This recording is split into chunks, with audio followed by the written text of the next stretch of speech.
exciting episode of the Stash Report from the Stash Project. Today is the 16th of September 2016, and if you're looking at me wondering what in the hell this is all about, well, you can blame Jan Heyer. I'm hoping I pronounced your name right. I've watched enough of your videos to know, how to pronounce it. Oh, well, if I didn't, I guess I'd be beaten up about it later.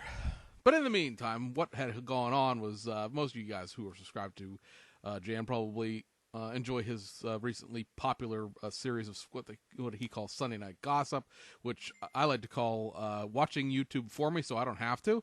That way I can go back and watch the videos I feel that I really, really need to catch up on. And somebody sent me a funny text message. What he did was a nice little shout out for us in the video prior to the Sunday night video, saying we needed 3,000 subscribers and things like that, which is, fine and dandy, and I would take every single one of them. We got a few, so howdy to all the new people, including Dr. Cranky. If you're not subscribed to Jan, there will be just a link to his channel in the description. But he has 5 times more subscribers than I do, so chances are you probably already are subscribed to him, whether you realize it or not. It's the Northview Model Shop.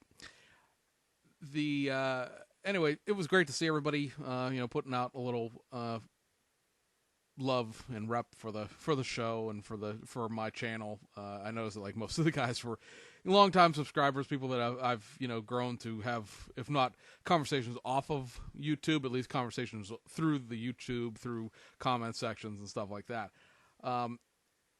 So, if I seem a little slightly unfocused here in the first few minutes of the show, I have a Grail kit I'm watching on eBay, so I'm trying to, win. So, 11 minutes and change to go. So, we'll try not to have it influence the show too much, but I got to keep my phone active so that I can watch the screen, because obviously I can't eBay on my laptop at the same time.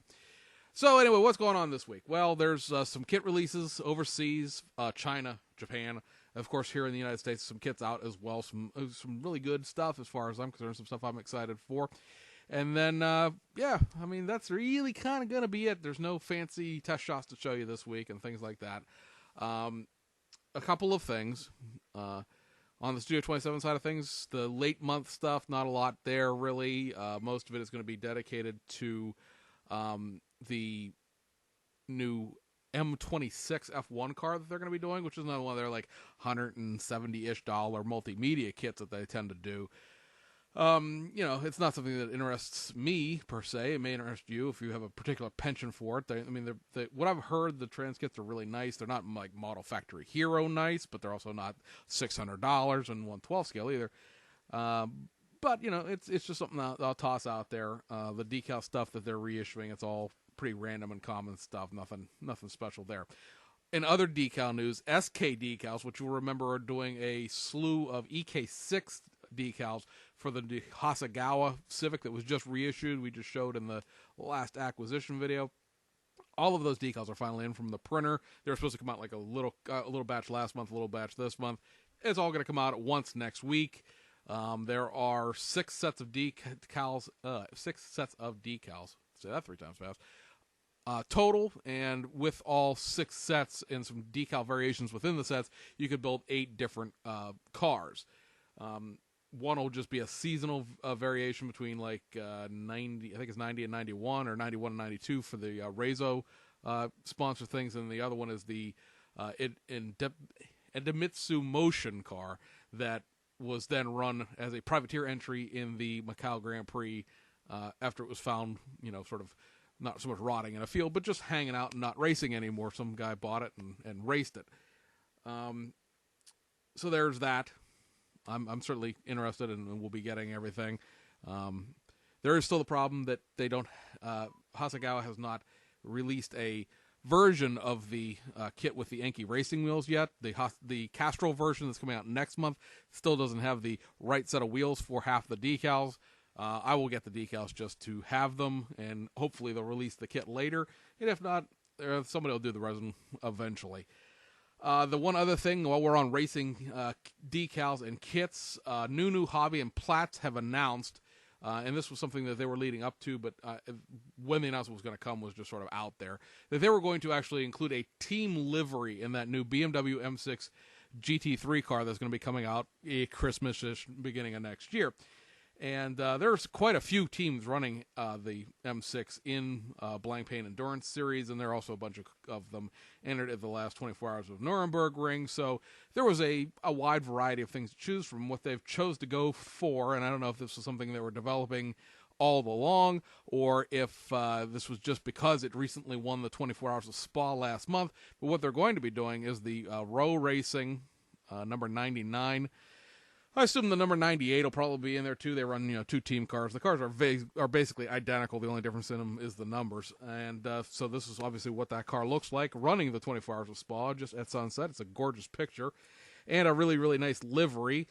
For people who have collected GT3 decals and building GT3 cars, Row Racing, there's a number of Studio 27 decals for the SLS AMG that they've been running in the past, that you can basically build out almost every car they've run in Blank Paint and in the 24 Hours of Nuremberg Ring from 2011 till present. Obviously, this is a Blank Paint Endurance car. It's not the 24 Hours of Nuremberg Ring car. That car was the number 23 and the number 24, I think, or 22 and 23. But rest assured, I could probably bet you money right now as we sit here that Studio 27 will do the Nuremberg decals. And they'll probably redo those decals because, kit decals, it all depends on who makes them and how technically correct they are. The way that Studio 27 have been handling that color transition of it being yellow and gray over the fenders, they were just including just giant sets of side stripes, or they were including the gray stripes and you'd have to paint the yellow bottom. So it'll be interesting to see how the kit decals are, because a lot of the kit decals, like if Hasegawa and Tamiya race cars, have often tried to make it so you paint the car one color and the decals would do everything else. You saw that with the Jax decals in the EK6 Civic that I did in the acquisition video, where it's a giant sheet of decals that's literally this big. If you didn't watch the video, well, I can't even get it all on the screen. It's literally this big, and it just has everything on there to make you paint the car white, and all of that fancy orange and yellow and green is all decals. Now, how well that's going to fit, I guess we'll find out as we eventually build it sometime before we die, hopefully, because that's what we're doing with all these, right? We're going to build all these before we go. Let's see, what else? So I guess that's pretty much it on kit news. Kit releases. A couple of things have come out that are very nice. Been waiting on, and then some stuff that was expected, but it's still nice. We'll start on the domestic side of things because that's just the easiest place to go. And from last month, that is just finally coming out this week, is the Lucinda Lewis, the Cindy Lewis Car Culture cars. They're going to be doing. They're going to be doing. They did do a '57 Chevy, and now there is this '57 Corvette. This kit is available in two boxings. One here you see molded in white, and this one molded in aqua. Obviously, the kits inside are identical to one another. There's actually nothing, different about the kits. And from what I'm seeing, other than the quote-unquote dynamite diorama that they're advertising on the box there, as well as the Lucinda Lewis car culture booklet and stuff that you get with it, there doesn't appear to be anything different about it, other than the fact that there are a set of pad-printed Firestone Deluxe Champion wheels. So I guess that's going to be those thin white walls you see there in the picture. So those are new, and they'll have updated decals. But I've sort of grown meh over Round 2's updated decals, because Round 2 is not updating the decals to include things like scripts and gauges and all the rest of the stuff that you sort of associate with a decal sheet. The scripts, I know, can be an argumentative thing. Do you want decals? Do you want to just try to do the old foil and then paint and then sand the paint off the foiled trick to do the scripts, or do you want to go photo etch? There's sort of three ways to argue that thing, and they're all two of them, the decals and the sanding off the foil, the paint off the foil thing, can get kind of dicey in the looks and in the technique. Photo etch obviously is the easiest thing. However, of course, if you're building box stock for a contest, you can't use photo etch. That's an addition. That's a little extra there, but. Be that all as it may, people who are looking for that 57 Corvette in the non-flip nose gasser version that seemed to be the way that Racing Champions constantly reissued that kit, it's going to be back out. Another Round 2 kit that's out, and this one's one for this month. If I press the play button, you will see it. There it is. This is the Snap Fit 1980 Camaro Chevera Z28 or Z28 Chevera, however you choose to look at it. It's a basic kit. It's a 1980 snap-type kit, so it's going to be 1980 snap-type quality. It's molded in metallic brown for the body and then tan.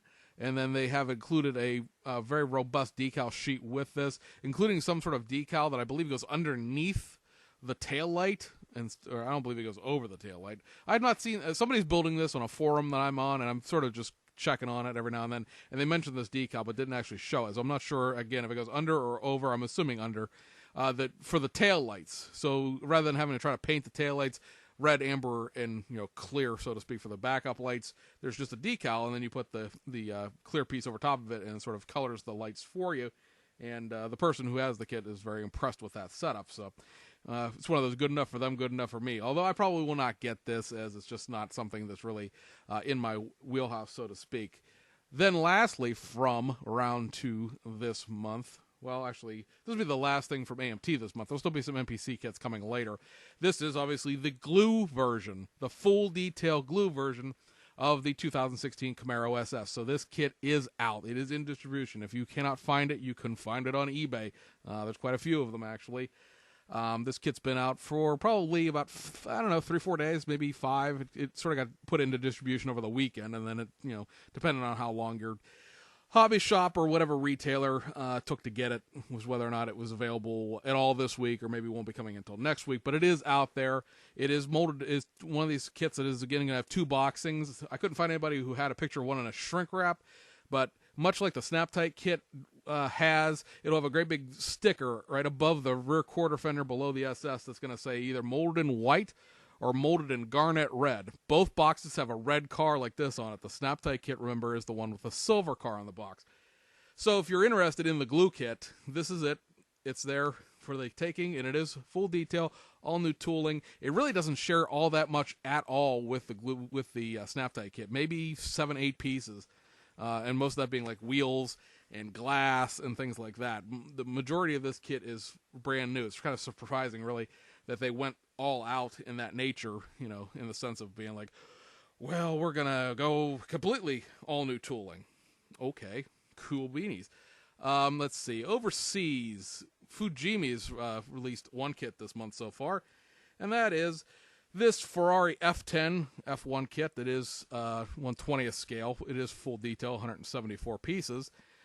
And, that's pretty much all I can tell you about it. It does come in a numerous race options as terms of what it is. It's for the 2010 season. It'll do the Japanese, the Germany, and the Italian Grand Prix. So, if you're interested, there's that. I'm trying to...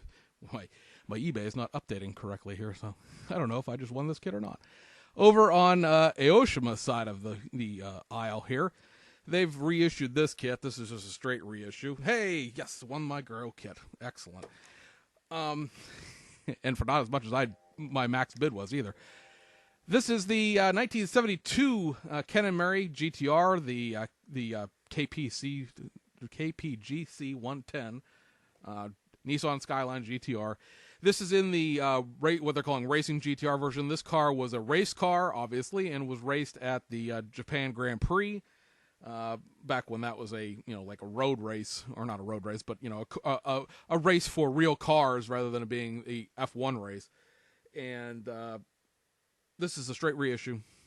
You'll notice that this kit, if you have this kit and you like Aoshima kits and you've followed the Liberty Walk stuff, you know that Liberty Walk did a tribute car to this car with a Ken and Mary, and that kit was actually supposed to come out last month and did not as of yet. So this is the very, very, very basic curbside. It's one of those kits, and I can now focus on what I'm doing now that I won that auction. It's one of those kits that I would really like just because it's sort of a neat little car. However, it's still got that generic motorized chassis. You're building the interior off the floor, the top of the chassis pan itself, and on those older kits like that, that's like a little bit of an issue. You almost have to build like a platform to put the seats on, to make the floor not just be all, somebody said this the other day, it's all nooks and crannies like a English muffin. Yeah, exactly. It's all nooks and crannies because you're getting the concave the concave of the injection molding. Everything that's engraved on the bottom side of the chassis, either all the divots of it are on the top side, and then you're putting the seats and the roll cage in there, and it's like, oh, we're just going to build the kit over top of this and pretend like this isn't happening. Sometimes the whole platform thing, the sandwich thing that Revell does, is very die-casty, and sometimes it doesn't really work all that well, but this is like the polar opposite extreme 70s, early 1980s version of that. We're just going to build the thing right on the floor of the top of the chassis, and haha, joke's on you. Two other things that Aoshima did this week, and these are reboxings, basically. This is the 1998 Toyota Chaser Tourer 5 Aero.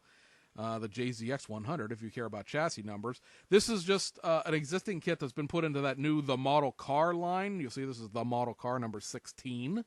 And then this, I really like this box art. And these Watanabes have not been available with this Silvia for a little bit. They're going to be reissuing these wheels alone in October or November. I'd have to look the date up, but sometime in the next couple of months. This is the 1991 S13 Silvia. This kit does come with the engine insert, although it's not mentioned like anywhere on the box because they're going for sort of very clean, very stark box arts, which again, like I said, I like these box arts. And this is the model kit number 13, and there'll be 2 more of the model kits and 2 the tune kits coming yet this month, above and beyond all their just regular reissues. One last Japanese kit that came out this week, and that is this. This is the Ebro Citroen H, or the Citroen, I believe, what are we calling this thing actually, because I have the Heller one already. Fourgon, that's what it is. It is a Citroen Fourgon Type H. This is a very classic French van. It had I've looked all through this kit because I wanted to see what was different about it versus the Heller one that I already have. I mean, I was buying it regardless, but I like to see what I'm getting ahead of time. And this thing has a sticker on it, which gives the gross capacity of this van at 1,200 kilos. So, not the most freight hauling capabilities, but for the time, this was 1947 when this van originally hit the market right after World War II. Hey, it was beat a donkey-drawn cart any day of the week and 5 times on Saturday. So this is a brand new tool. It does not share a single thing with the Heller kit.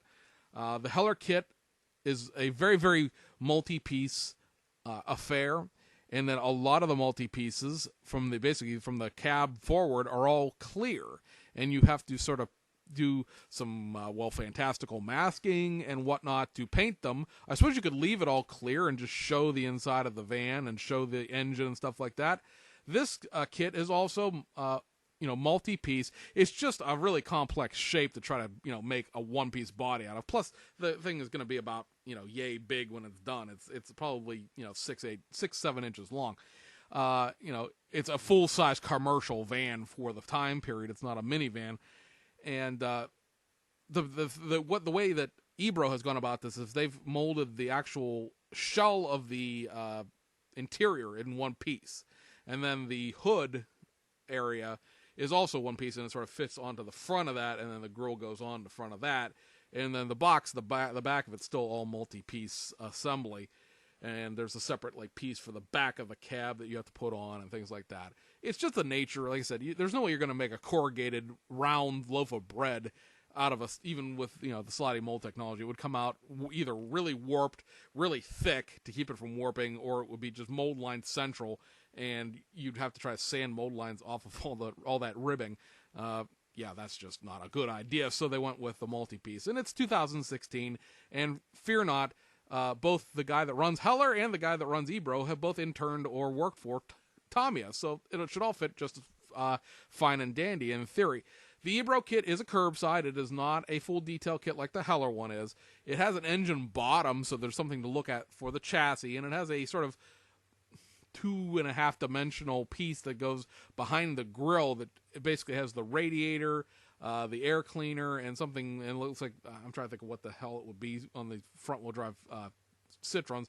I think it might just be the actual intake itself, engraved onto a flat piece of plastic. So there's some depth behind the grille, but it's not an engine. So it's just there for looks. I know a lot of people will just be angry because it doesn't have an engine, but I'm sort of angry at Ebro because how much these kits cost without an engine. I'm not, you know me, I'm the champion of, pay what it costs and just shut up about it. But these really are like $45, almost $50 curbside kits, and a little parts sharing, guys. That's like the 2CV pickup truck. Yeah, that's curbside too, and that was $45, and I was not pleased about that because I figured that would have an engine in it from the 2CV itself, because when they started the Ebro, the first kit out was the 2CV Forgane, which shared the chassis parts out of the Tamiya kit. And I kind of figured they'd keep doing that. Yeah, eventually, they did their own tooling and their own thing, and that's cool, not being dependent on Tamiya, very nice. But, that kind of would be nice if it had an engine. The DS19 has an engine, and the Renault 4L and the Renault 4 Forgane, they have engines. Why can't we have engines in these Citroens? Down with the Citroen hate. Or at least the Citroen slacking off. Anyway, it's cool to have another version of this van. The reason why I have two, and I know you're like, oh, God, he needs another model kit. That's just hole in the head, whatever. Doesn't need another model kit more than that. The Citroen one can be built as either a World War II, like 1947 van, or it can be built as a later production, like 60s van. This one can only be built one way, and I'd have to sit down and compare which way it is. I can't tell if it's early and late just by looking at the parts and, over online.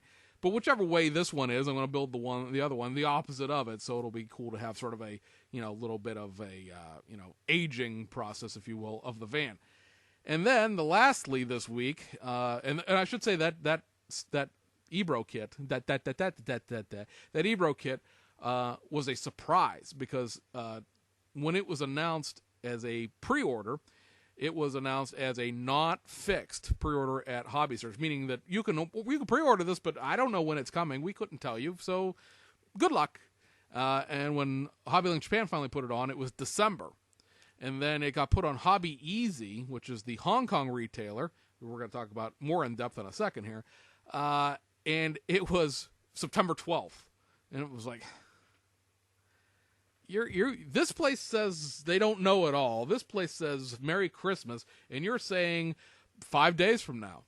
And sure enough, on the 12th, it popped up on their website as changing from pre-order to place order, or put in cart, actually, add to cart. And I was like, I don't believe this is out. First of all, you have mislisted as a 1/20th scale kit when it's obviously a 1/24 scale kit. And there's no box art for it, and I'm dubiously skeptical of your claim that this is actually released. And sure as heck, this morning, 1999 of Hobby Search got it in, so it's out there. I don't know that it's any cheaper at Hobby Easy than it is at Hobby Search or Hobbylink Japan, because when you're buying it through Hobby Easy, that's Hong Kong, so you're adding a country's worth of middleman there. What you should be ordering from Hong Kong, from Hobby Easy, however, is the other kit that came out this week, and that is the Meng Hummer H1. Yes, finally it is in stock. This came in Wednesday. And it is not in stock at Hobby Search or Hobbylink Japan as of yet. I think they're showing a October release date. You're going to have to basically wait for them to ship it from China to Japan or to be distributed. Yeah, and the other thing about it, we talked about this like several weeks ago, maybe a month ago, or it's just maybe 2 months ago now when it was announced. When you buy this kit through Hobby Easy, and I recommend Hobby Easy. I know a lot of people get like that, all that little nervousy about, going overseas. And Hobby Easy does like take your credit card information rather than it being, through PayPal. Hopefully they'll have PayPal someday. It always says PayPal in testing. Anyhow, I know a lot of people get nervous about that, but Hobby Easy is a very large company. It is basically Amazon.com for models, toys, and Japanese stuff. So I am not at all concerned personally with my credit card information disappearing into mainland China and buying, 1,000 flat screen TVs. First of all, you couldn't afford 1,000 flat screen TVs with what's in my checking account. But even if you could, I'm not worried about it. It's all very secure. It's all, various, server, verified security this, verified security that. And I don't, and you shouldn't either on anything, really. It's just sort of a secondary commentary. Store my credit card information online anyway. That's just a really bad idea. So it is not I never check the little box. It's like, save this information for later. No, that's okay. I'll enter it again. You don't need to know that and have it on file. But anyway, so this, like I said, is out. It is full detail. We'll show you the little promo thing here. You may remember it's going to be kind of small, I think, maybe. You may have to, if you're on a phone, you may dump this into Portrait and it may work out fine. But the doors open. It has a full detail engine. The entire interior was 3D scanned and 3D, designed. So should be a really, really interesting kit. I have mine on order after it came in because I wasn't going to pay for a pre-order and just have it, hang out and wait. So now that's out. I put my order in, so we'll see what it looks like when it gets here. And the other thing that's come out for this kit, it is a sun. My kids went to a football game and they're getting home now. Is this the Hummer H1 upgrade kit? This is a resin piece. You get this big bull bar thing that goes on the front here, the little injector stack. I'm pointing out stuff and he's going to have to come look. Whoop. He kicked my mic. And it also comes with this big roof rack thing and lights for the lights. It has clear parts for the lights. And, that's like about another $14 on top of the model kit itself, which is $41.75, I think, at Hobby Easy. The reason we're saying go through Hong Kong for this as opposed to going through easy, buddy. He fell up the stairs.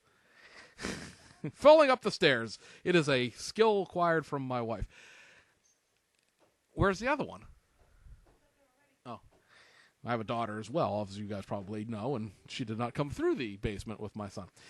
And the reason why, if we get on this, when we'll stop babbling and really, go and let you guys go for the week here, is the fact that Hobby Link Japan wants $65 for it, and Hobby Search 1999 wants $62 for it. The difference in shipping is going to be like $5. Maybe it probably cost like $11, $12 to ship it from Japan, and they want $17 to ship it, air shipping, mind you, through the Hong Kong Post. Well, I lost my train of thought entirely without any reason to. Through Hong Kong Post, like $17 to ship both the kit and the resin set. That's not enough of a difference, 41 and 17 is 58 last time I checked, and that's still less to ship the whole shebang than it is just to buy the kit without the resin trans kit and then ship it all from Japan. You know me, I'm a fan of Hobby Link Japan. I'm a fan of Hobby Search. I don't use them as much, but I do use them. But this is just one of those cases where I'm not playing the $20 more game because I'm paying basically a middleman to import it into Japan. And keep in mind that's going to sort of be the deal with the United States as well. If you're going to be like, I'm not going to give my money to China, and I'm going to wait till this comes to my local hobby shop, realize that it's going to be $60, $70. The F350 was what, $75, $74.99. So this one's probably going to be like $65.99, $69.99, maybe even over $70. I've not seen a U.S. pricing for this as of yet because it's not supposed to come out till next month or even later here in the United States. So anyway, guys, hope you enjoyed the wonky mic. I can't stand it. It's like I said, it just feels like it's going to poke me in the face. So sorry, Jan. Just try to go back down to normal next week. Hope you guys have good weekends. One thing before we go. Next weekend, there is a show in Zanesville. That is the Y-City Scale Modeler Show at the Muskingum County Fairgrounds. And then Sunday is the Three Rivers Auto Modeler Show in Castle Shannon at the Volunteer Fire Department, a few blocks west of the intersection of Pennsylvania Route 51 and 88. We've had our show there a few times, so I know the directions off by heart. But I'll be at both shows, Saturday and Sunday. They're local shows. Zanesville's about an hour-and-a-half drive. Castle Shannon's 25, 30 minutes of tops. I got to try to see if I can't crank something out and finish it because I've gone to both these shows with the McLaren, and I can't really enter them there. I already won the class at the Three Rivers show last year. What was I going to say about that? I guess that's pretty much it as far as the shows go locally. Might go to the Cleveland IPMS show up outside of Cleveland in November.